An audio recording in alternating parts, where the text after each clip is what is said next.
Tompoky lasy tompoky vavy dia efa alofakahita amintsika rehetra indray ary asainay ianao ampanajana anaraka ity fandarina gasy mafoaka eto amin'ny televiziona malagasy ity. Raha nandeha nitety faritra ny fandaharana tao anatin'ny herinandro vitsivitsy izay dia hiverina eto Antananarivo isika ary hiverina eto amin'ny foibe toerany ORTM na ny televiziona malagasy ety Anosy. Dialy tovovavy kely anankiray izay mpianatry ny École Internationale Marifa no isan'ireo voasafidy hanao stage de découverte eto anivon'ny TVM. Ny École Internationale Marifa moa izay eny Belera Talatamaty no misy azy dia manabe dia ny kely dia ny mbola tanora ireo mpianatra ao aminy hoe inona no asa tiany ataon'io tanora io rehefa lehibe ka isan'ny fanampiana amin'izany ny fanaovana stage de découverte, izany hoe mijery inona ny tena zava-misy, inona ny tena iainany anivon'ny orinasa satria tsy mitovy ny teoria atao any an-tsekoly sy ny pratika ety anivon'ny orinasa.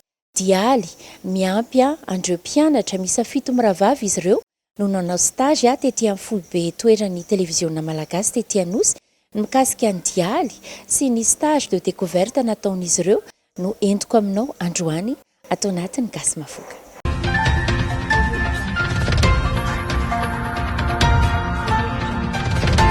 Izy Nora Valtera Dialy, classe de seconde ao amin'ny École Internationale Marifa etsy Belera Talatamaty. Misy 7 mirahavavy izy ireo no voatsonga hanao stage de découverte eto anivon'ny televiziona malagasy. Valtera Dialy Iariantso Manalonarivo, seconde ao amin'ny École Internationale Marifa Madagascar.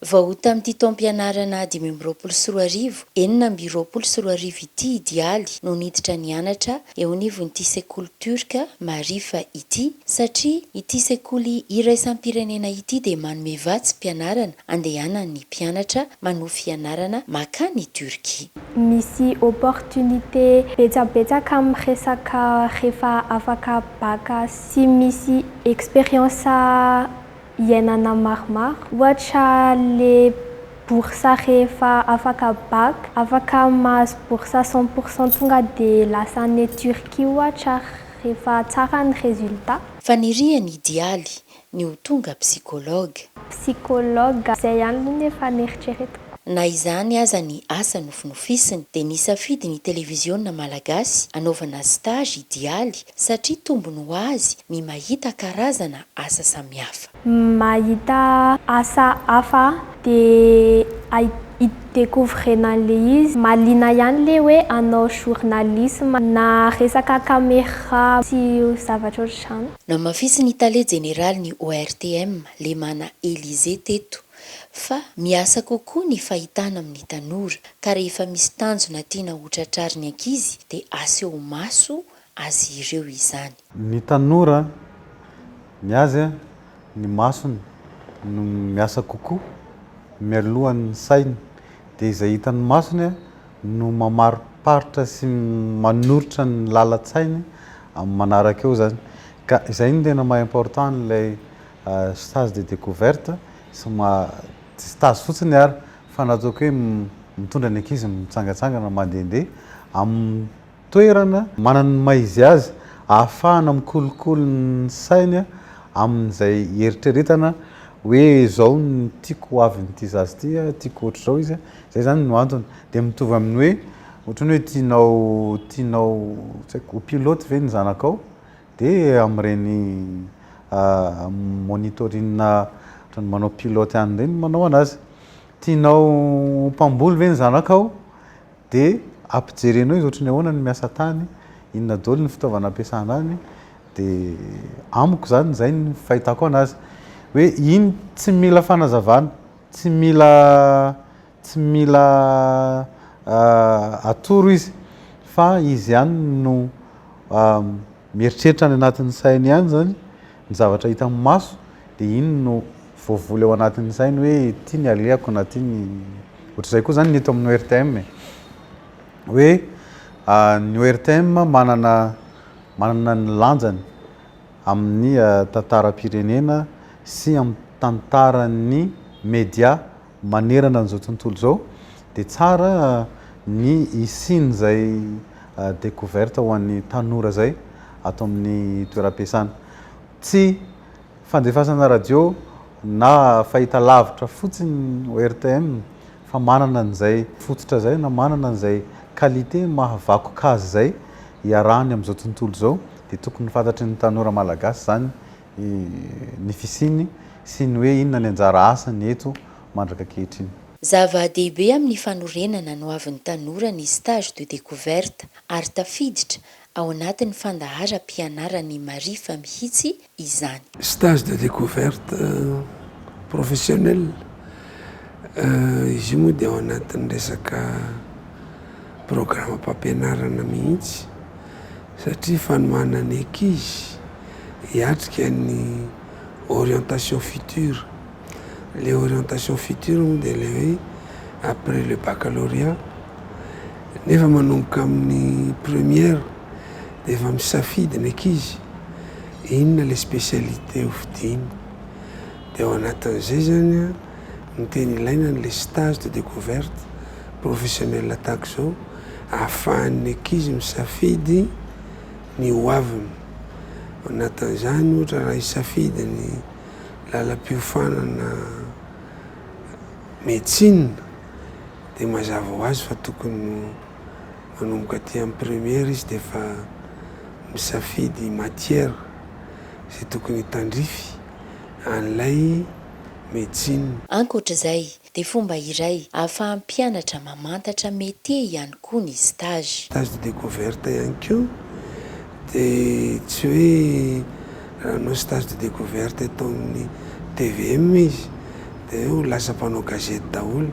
Tsy dia izay loatra fa fampahafantarana amin'ny atsipiriany zany hoe zao le métier ana journaliste dia anjara no misafidy hoe anoy an'io sa tsy anoy an'io. Isan'ny nampitolagaga ny Dialy Ravaltera ireo coulisses rehetra ambadiky ny écran hita amin'ny TVM. Les stages aloha nahitana zavatra vaovao tsy dia fahita loatra sady nahita ihany koa hoe tsy hoe rehefa miasa amin'ny télé dia midika izany hoe tsy maintsy mipoitra amin'ny télé fa misy ny asa ambadika an'ilay caméra, ny asa ambadika hoe inona daholo ny zavatra atao rehetrarehetra alohan'ny ivoahan'ilay vaovao amin'ny télé fa misy étape maromaro mihitsy kay alohan'ny hahatongavan'ilay vaovao ao amin'ny télé antsika rehetra. Tsy Dialy ihany fa na ireo mpiara-mianatra aminy aza dia tena sondriana nahita ny fahasarotan'ny asa amina télévision. Tout m'a impressionné parce que je pensais pas que c'était comme ça, genre quand on voit à la télé ça a l'air très simple, on dirait genre ils filment après ils envoient juste, alors que en vrai, genre, il y a beaucoup de choses, il y a beaucoup d'étapes à franchir avant que ça parte à la télé. Et ça m'a vraiment impressionné, genre, tout ce qui s'est passé, tout ce qu'on a vu pendant ces 4 jours, ben, tout ça, ça m'a impressionné. Et c'était vraiment incroyable, ce stage. Dia le studio ny tena nagagana indrindra satria manko tena complet tsara matériel fa tsy bangabanga mihitsy dia mahafinaritra be le mijery anazy satria tsy ho hitanao isan'andro mihitsy le izy dia mahafinaritra ana koa le olona le mahay mifandray samy zareo le hoe vao zao dia miaraka hoe amin'ilay fotoanany dia vao amin'ilay fotoanany le ray dia miaraka daholo.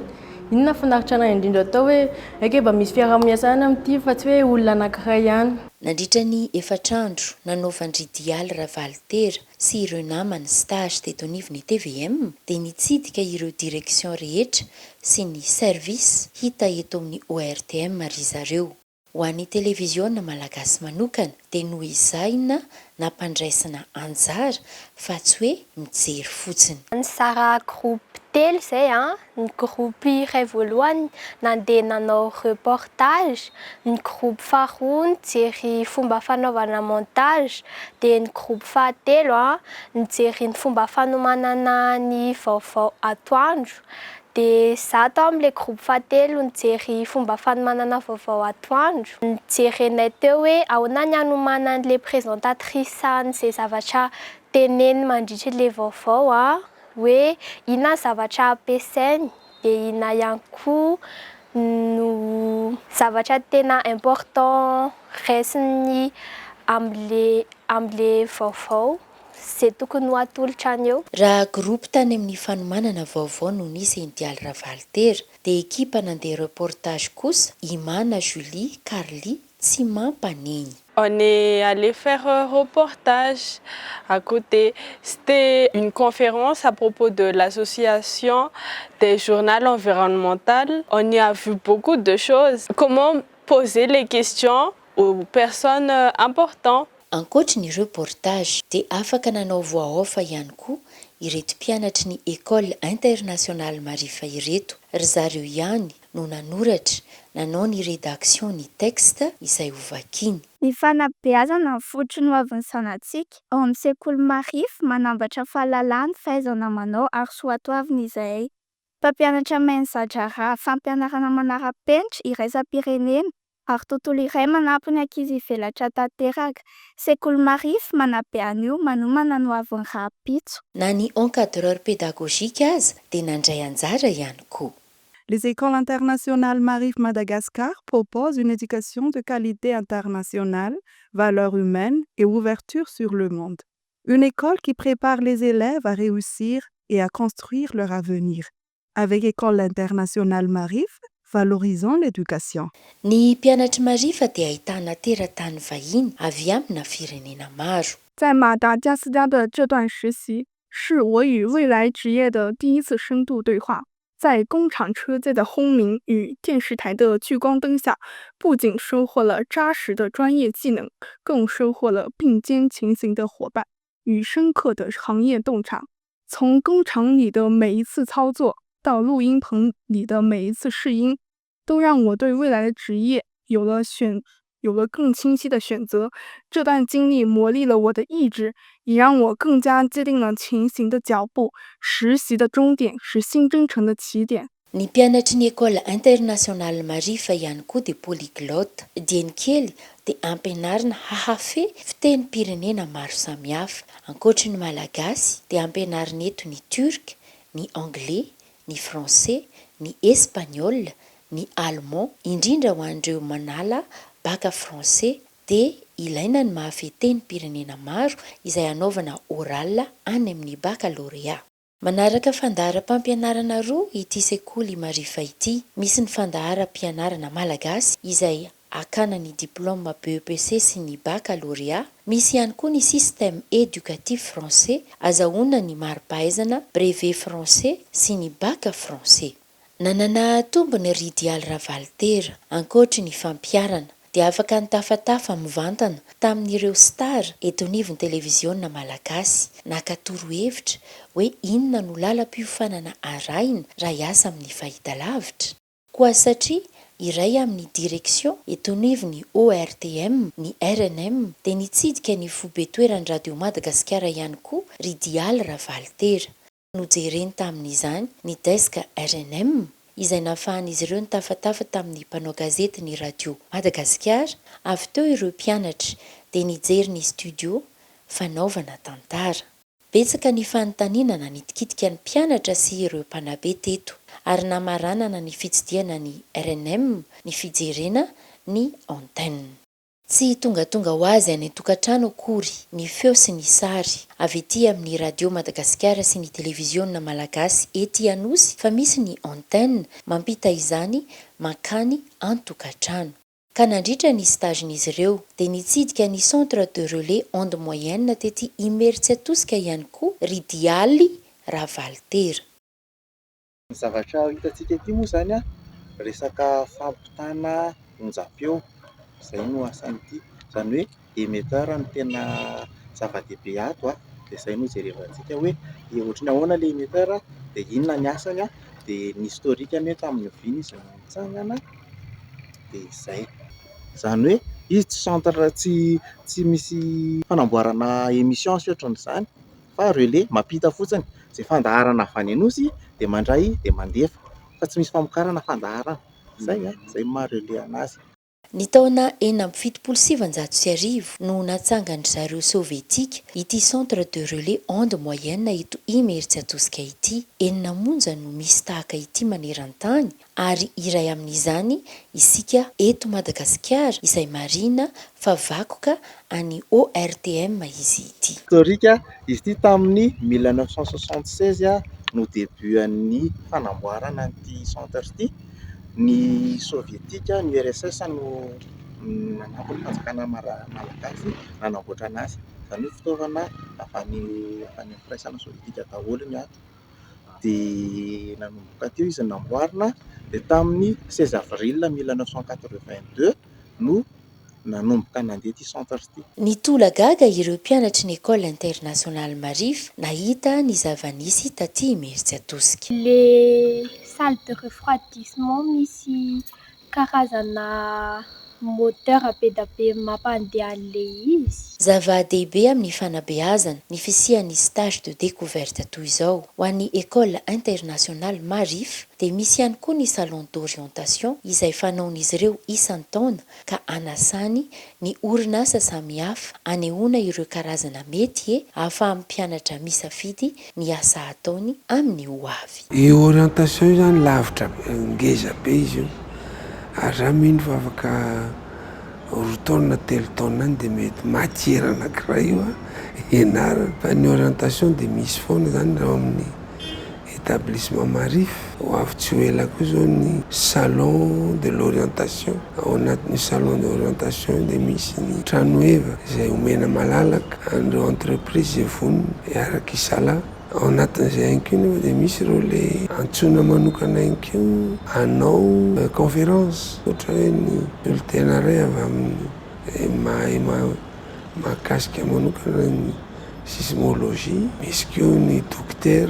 Misy be dia be zany antsoina dia samy mampiseho hoe raha anao an'ity ianao dia izao ny lalana andehananao.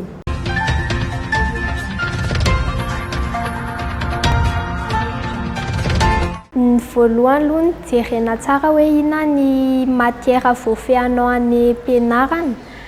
Dia raha ohatra ka hoe matière voafehanao any am-pianarana mifanaraka amin'ilay izay asa mahaliana anao dia inona afaka safidinao. Fa raha ohatra indray ilay asa tianao atao nefa tsy mifanaraka amin'ny fianaranao dia afaka mijery asa hafa izay manintona ny sainao ankoatran'iny zavatra iny ka mifanaraka amin'ilay résultat anao any am-pianarana.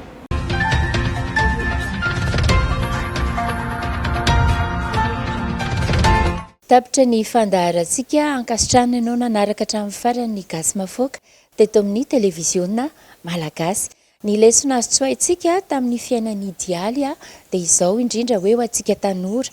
Raha manana tanjona anankiray ianao hoe izao no asa tiako atao rehefa lehibe dia dian'izao mbola any an-tsekoly izao na any amin'ny collège ianao na any amin'ny lycée dia efa miezaka manao fanadihadiana sahady, miezaka manao fikarohana sahady hoe inona no lalam-piofanana tiako atao anatrarako an'iny tanjona iny. Raha te hitantana orinasa ianao na te hiasa amin'ny haino aman-jery ianao na te handraraha ihany koa ianao ninonina zany seha-piariana izay eritreretintsika tanora dia izao dia ny any an-tsekoly izao dia efa mametraka planina drafitra ary mijery hoe inona no fianarana mifandraika amin'izay asa tiana atao rehefa lehibe izay. Dia mankasitraka antsika rehetra nanaraka ny fandaharana hatramin'ny farany teto amin'ny televisiona malagasy. Manome fotoananao indray ny ekipany gasy mafoaka amin'ny herinan'ito izao. Mametraka ny veloma mahafinaritra, tompo kilasy, tompoko vavy.